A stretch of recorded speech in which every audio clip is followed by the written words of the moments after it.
have a question about spiritual gifts. So we're here to experience Earth as humans. Are we supposed to tap into spiritual gifts? Is that something we need?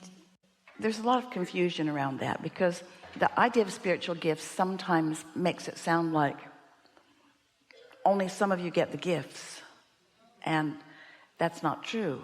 You've all come with this stream of abundance, and so to try to define this or that is sort of small in comparison with the bigness of this stream. Yes, you're supposed to tap into them. Yes, you're supposed to embrace them fully. Let who you are be present here.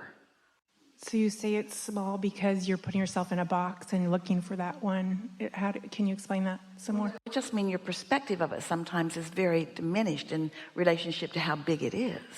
And do we all have the same gifts, or am I going back to the same question? Well, we have to answer that in two ways. You all have the same root or basis of the different gifts that you manifest. You have a lot to say about how this energy, which is your true gift, and this source, which is your true gift, and this knowing and this being, which is your true gift, how it manifests. You get to choose all of that.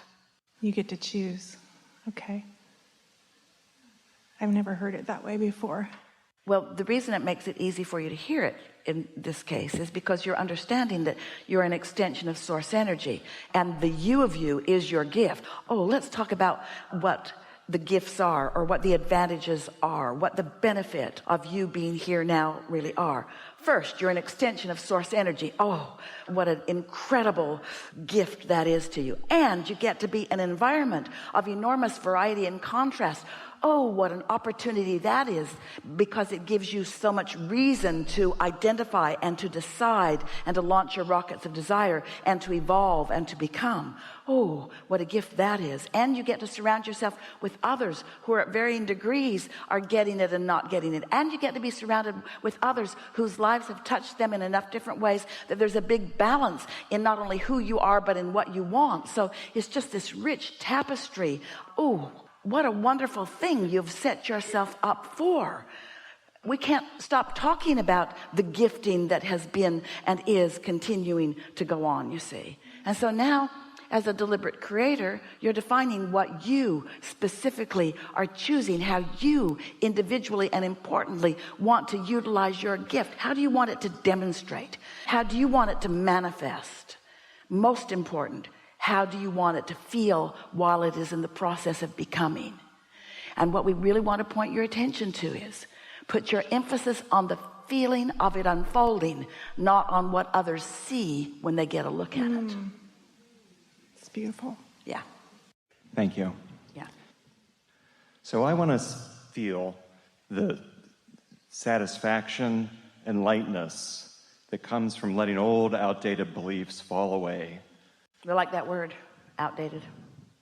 And I want to get better and better at synthesizing energy and moving it toward the things that We have a question for you. If you are a synthesizer, if you are a harmonizer, yes, if you are a thinker, if you are a pointer, then isn't the only way to let go of an outdated belief to replace it with something new? Because you're a thinker, yes, and you're going to be thinking about something.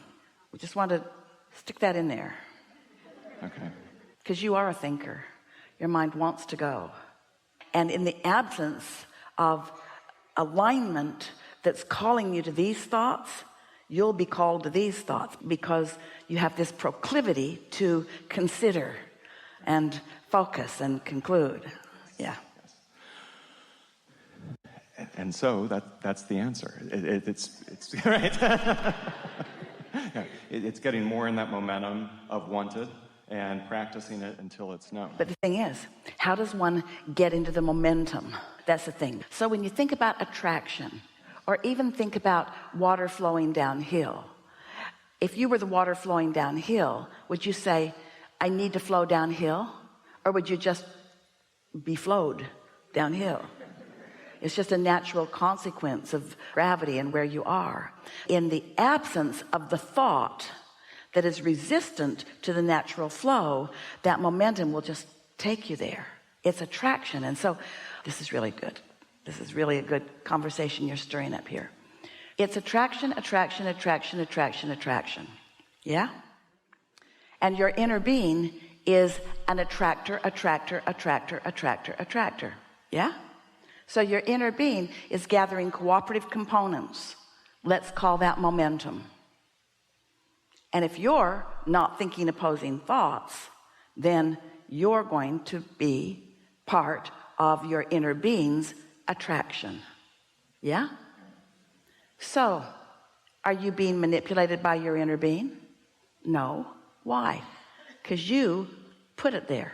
You focused here and created this. Your inner being focused here with emphasis and is now calling you to that. So we're just wanting to clarify that one small word that you used is a big word, but we really want to clarify this one small point. It's a big point, but we really want to clarify this. Momentum isn't something you do, it's something that you allow. Law of attraction is the momentumizer, not you. You're the focuser, which allows you to flow in the direction. You're under the influence of something. What is it? Your desires or beliefs. And when desires and beliefs are in the same place, that's pretty strong attraction. Yes? This is new stuff to think about, isn't it? New way of thinking about that stuff. We knew you'd like that because you really like to chew on things. Thank you very much. That's Enough? awesome.